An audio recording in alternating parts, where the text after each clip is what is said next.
ഒന്നാം പ്രതി നമ്മൾ അറസ്റ്റ് ചെയ്തു. ഒരു ഓട്ടോറിക്ഷയിൽ പെട്രോളിംഗ് സമയത്തിൽ ഉദ്യോഗസ്ഥർ പെട്രോളിംഗ് ചെയ്യുമ്പോൾ ചെക്ക് ചെയ്യുമ്പോൾ 2.51 ഗ്രാം A1 പിടിച്ച് പിന്നെ A1 ഡീറ്റെയിൽ ആയിട്ട് ചോദ്യം ചെയ്ത് അപ്പോൾ അത് വെച്ചിട്ട് ഇതുവരെ നമ്മൾ A2, A3, A4, A5 മൊത്തം 5 പ്രതികളാണ് ഈ കേസുകൾ നമ്മൾ അറസ്റ്റ് ചെയ്തിട്ടുള്ളത്.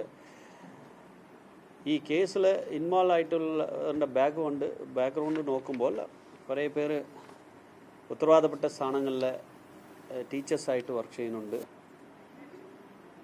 അവരുടെ ഇൻകമെല്ലാം എടുത്ത് പരിശോധിച്ചപ്പോൾ അവർക്ക് സാലറി അല്ലാതെ വേറെ ഒരു ഇൻകമില്ല. അപ്പോൾ അങ്ങനെ റൂറൽ ജില്ലാ പോലീസ് മേധാവി മെറിൻ ജോസഫ് അദ്ദേഹത്തിൻ്റെ നേതൃത്വത്തിൽ ഒരു പ്രത്യേക അന്വേഷണ സംഘം ഈ കേസ് വളരെ ഗൗരവമായിട്ട് കാണുകയും പ്രത്യേക സംഘം രൂപീകരിച്ച് അന്വേഷിക്കുകയും ചെയ്തു. അപ്പോൾ അങ്ങനെ അന്വേഷിച്ച് വരുമ്പോൾ നമുക്ക് ചില പ്രതികളുടെ ബാങ്ക് അക്കൗണ്ട്സ് പരിശോധിച്ചപ്പോൾ ഒരു വ്യക്തിയുടെ അക്കൗണ്ടിൽ തന്നെ നമുക്ക് 1 കോടി അധികം ഫിനാൻഷ്യൽ ട്രാൻസാക്ഷൻസ് ഉണ്ട്. അദ്ദേഹത്തിൻ്റെ ജോലി നോക്കിയപ്പോൾ അദ്ദേഹം ഒരു സാധാരണ ഒരു ഡെലിവറി ഏജൻറ്റാണ്. ഒരു പാർസൽ സർവീസ് കമ്പനിയിൽ ജോലി എടുക്കുന്ന ഒരു സാധാരണക്കാരാണ്. പക്ഷേ അദ്ദേഹത്തിൻ്റെ അക്കൗണ്ടിൽ പരിശോധിച്ചപ്പോൾ നമുക്ക് ഈ ജനുവരി മാസം തൊട്ട് ഏറ്റവും ചുരുക്ക പീരീഡാണ്, 6 മാസം പീരീഡിൽ തന്നെ ഇത്ര അധികം ട്രാൻസാക്ഷൻസ് നമ്മൾ ഇത് അന്വേഷണത്തിൽ വെളിവായിട്ടുണ്ട്. അതുപോലെ തന്നെ മറ്റ് പ്രതികളുടെ ട്രാൻസാക്ഷൻസ് നമ്മൾ ഫിനാൻഷ്യൽ ഇൻവെസ്റ്റിഗേഷൻ നടത്തിയപ്പോൾ അവിടെയും ലക്ഷക്കണക്കിന് പൈസ ട്രാൻസാക്ഷൻ നടന്നതായിട്ടാണ് നമ്മൾ മനസ്സിലാക്കുന്നത്. അപ്പോൾ അങ്ങനെ ആ ഒരു തെളിവിൻ്റെ അടിസ്ഥാനത്തിലാണ് ഇത് 1-ാം പ്രതി തൊട്ടിലിരുന്ന് നമ്മൾ 5-ാം പ്രതി വരെ ഇതുവരെ അറസ്റ്റ് ചെയ്തിട്ടുണ്ട്. ഇനി കൂടുതൽ പ്രതികൾ ഇതിനകത്ത് ഉണ്ടോ എന്ന് നമ്മൾ സംശയിക്കുന്നുണ്ട്. അപ്പോൾ അത് ബന്ധപ്പെട്ടുള്ള അന്വേഷണങ്ങൾ നടന്നു വരികയാണ്. അതുപോലെ തന്നെ ഈ പൈസകളെല്ലാം ആരാണ് ഇവർക്ക് ഈ പൈസകൾ കൊടുത്തത്, ഈ പൈസകൾ പോകുന്നത് എവിടെയാണ്, ഈ പൈസ കൊണ്ട് ഈ പറയുന്ന അഫൻസ് കമ്മിറ്റ് ചെയ്തിട്ട് അതുവഴി ഉണ്ടാക്കിയ പൈസ എത്രയാണ് ഇതുവരെ ഉണ്ടാക്കിയിട്ടുണ്ട്, ഇത്ര കാര്യങ്ങൾ നമ്മൾ വിശദമായിട്ട് പ്രത്യേക അന്വേഷണ സംഘം അന്വേഷണം നടത്തിക്കൊണ്ടിരിക്കുകയാണ്. അല്ല, ആ പ്രതികളാണ് ഈ മെയിനായിട്ട് വരുന്ന ആളുകളാണ് ഇവരെല്ലാം. പൈസ ഇവരുടെ അക്കൗണ്ടിൽ വരും.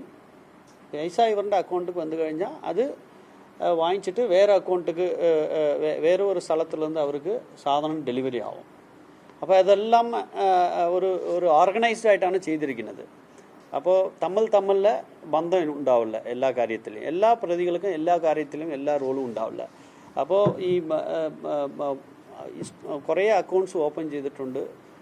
അതിനകത്ത് ATM കാർഡ്സ് ഉപയോഗിച്ചിട്ടുണ്ട്. ആ ATM കാർഡ്സ് അക്കൗണ്ട് ഹോൾഡർ അല്ല ഉപയോഗിച്ചിരിക്കുന്നത്, വേറെ ആൾ ഉപയോഗിച്ചതായിട്ടാണ് ഇതുവരെ നടത്തിയിട്ടുള്ള ഇൻവെസ്റ്റിഗേഷൻ നമ്മൾ മനസ്സിലാക്കുന്നത്. അവരെല്ലാം ആരൊക്കെയാണ്, എവിടെ നിന്നാണ് ആ പൈസ വിഡ്രോ ചെയ്ത്, ആർക്ക് വേണ്ടി വിഡ്രോ ചെയ്ത്, ആർക്ക് കൊടുക്കാനായിട്ടാണ്, എവിടെ നിന്നാണ് ഈ ഡ്രഗ്സ് ശരിക്കും സപ്ലൈ ആവുന്നത്, ഇത്ര ഡീറ്റെയിൽസ് ആയിട്ട് നമുക്ക് ഇനി വരുന്ന ദിവസങ്ങളിൽ അന്വേഷണത്തിൽ മുന്നോട്ട് പോവാം. അവർക്ക് വിൽപ്പന ഉണ്ട്, അവരും ഇടനിലക്ക് അതെ അവരും പൈസയ്ക്ക് വേണ്ടി ഈ കാര്യങ്ങൾ ചെയ്യുന്നുണ്ട്. അതാണ് അങ്ങനെയാണ് നമ്മൾ ഇതുവരെ നടത്തിയുള്ള അന്വേഷണത്തിൽ നമുക്ക് എവിഡൻസ് അനുസരിച്ച് മനസ്സിലാക്കുന്നത്. അതുകൊണ്ടാണ് അന്വേഷണ സംഘം അറസ്റ്റ് ചെയ്തത്.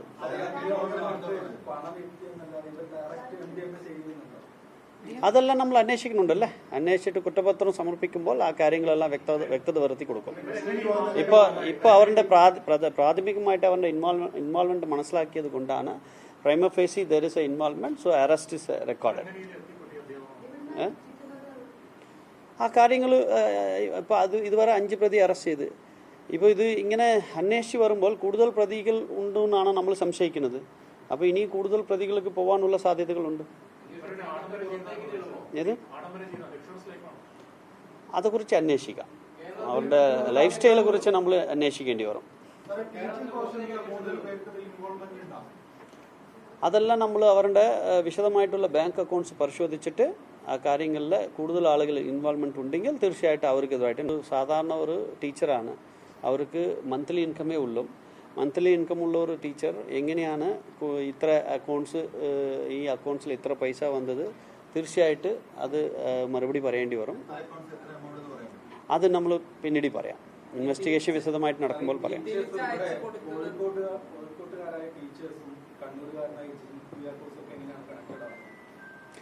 നമുക്കിപ്പോൾ നമ്മൾ അവരുടെ സയൻറ്റിഫിക് എവിഡൻസ് എടുത്ത് നോക്കുമ്പോൾ അവരുടെ മൊബൈൽ ഫോൺസും മറ്റ് ഫിനാൻഷ്യൽ ട്രാൻസാക്ഷൻസ് എല്ലാം എടുത്ത് നോക്കുമ്പോൾ പ്രാഥമികമായിട്ട് അവർ തമ്മിലുള്ള കണക്ഷൻസ് മനസ്സിലാക്കിയിട്ടുണ്ട്. അതുകൊണ്ടാണ് അറസ്റ്റ് രേഖപ്പെടുത്തിയിരിക്കുന്നത്. ഇനി വിശദമായിട്ടുള്ള തെളിവുകളെല്ലാം ശേഖരിച്ച് കോടതിയുടെ മുൻപ് എവിഡൻസ് എത്തിക്കും. അതെല്ലാം അതൊരു ആ പ്രൊസീജിയേഴ്സാണ്. ഏത് പ്രതിയും നമ്മൾ എന്തെങ്കിലും ഇനി കൂടുതൽ തെളിവെടുപ്പ് നടത്തേണ്ടി ഉണ്ടെങ്കിൽ തീർച്ചയായിട്ടും കസ്റ്റഡിയിലെടുക്കും. അതുമായി ബന്ധപ്പെട്ടുള്ള ആപ്ലിക്കേഷൻസ് കോടതിയിൽ നൽകും. കോടതിയിൽ ആപ്ലിക്കേഷൻ നൽകി കസ്റ്റഡിയിലെടുത്ത് വിശദമായിട്ടുള്ള ഇൻട്രോഗേഷൻ നടത്തും.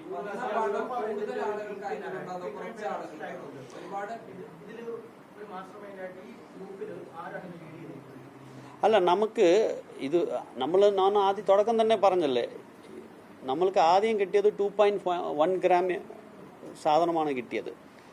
അവിടെ നിന്നാണ് നമ്മൾ ഇവിടെ എത്തിയിരിക്കുന്നത്. നമ്മൾ സാധാരണഗതിയിൽ അത് കാണുമ്പോൾ ഒരു ചെറിയ ക്വാണ്ടിറ്റി നമ്മൾ അങ്ങനെ ഇടും. പക്ഷെ നമ്മളുടെ ഓപ്പറേഷൻ തുഫാൻ തുടങ്ങിയതിന് ശേഷം ഈവൻ ചെറിയ ക്വാണ്ടിറ്റി ആണെങ്കിലും ഇൻ്റർമീഡിയറ്റ് ആണെങ്കിലും കമേഴ്ഷ്യൽ ആണെങ്കിലും നമ്മൾ വിശദമായിട്ട് തന്നെ അതിൻ്റെ പിന്നിൽ പോവുകയും ഒരു ഈച്ച് പോലീസ് സ്റ്റേഷനിൽ ഓരോരോ ടീം നമ്മൾ രൂപീകരിച്ചിട്ടുണ്ട്.